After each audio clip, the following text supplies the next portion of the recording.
बिहार में गुरुवार को पहले चरण का मतदान हो गया, लेकिन विजय कुमार सिन्हा के साथ क्या हुआ? दरअसल आरोप है कि राष्ट्रीय जनता दल के समर्थकों ने गुरुवार को लखीसराय निर्वाचन क्षेत्र के बीजेपी उम्मीदवार और डिप्टी सीएम विजय कुमार सिन्हा की कार को घेर लिया।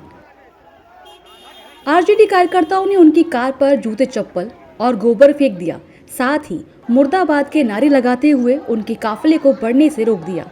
इस घटना के बाद डिप्टी सीएम भड़के हुए नजर आए और आरजेडी पर हमलावर दिखे।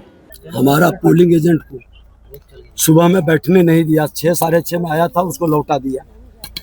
उसके बाद गांव में घर उसका टोला में अति पिछड़ा और दलित के टोला में भी धमकी उनकी दिया। वो डरा सहमा हुआ है, बोल भी नहीं पा रहा है। एसपी को हमने कहा, एसपी आए तो पोलिंग एजेंट एक आया, बुजुर्ग आदमी, उसको भी डराया है। हमने अभी आया मिलने के लिए, जब बात की कहा कि सबको डरा धमका दिया, हमको भी लौटा दिया था। जब हम गांव जाने लगे तो मेरा गाड़ी को घेर के पत्थर ढेला, चप्पल सब फेंका है, पूरा हमला किए थी में। और बाले बच्चे, औरतें, मर्द, इस तरह का गुंडा राज जो जंगल राज में दिखाई पड़ता है, वो व्यवस्था पूरी तरह से स्पष्ट दिखाई पड़ रही है। और लखीसराय में इस तरह की मानसिकता कतई स्वीकार नहीं है। विजय कुमार सिन्हा ने इस मामले पर प्रशासन को जिम्मेदार ठहराया और एसपी को अक्षम करार दिया। निश्चित तौर पर कल भी हमारा कि विभीषण केवट पर हमला हुआ, हमने थाना को कहा और एसपी को कहा, कोई अरेस्टिंग नहीं हुआ।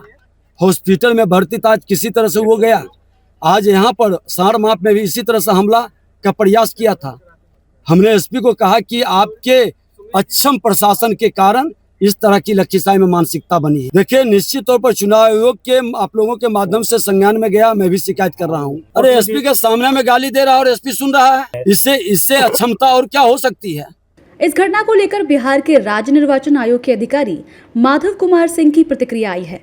उनके मुताबिक ऐसी घटना निंदनीय है और हम कार्रवाई करेंगे। लखीसराय की घटना को आयोग के संज्ञान में है और जिला प्रशासन लखीसराय उसको स्थानीय रूप से तहकीकात कर रहा है और पूरी मामले जब रिपोर्ट आएगा तो कार्रवाई होगी। बहरहाल इस घटना ने पहले चरण के शांतिपूर्ण मतदान में व्यवधान पैदा कर दिया है।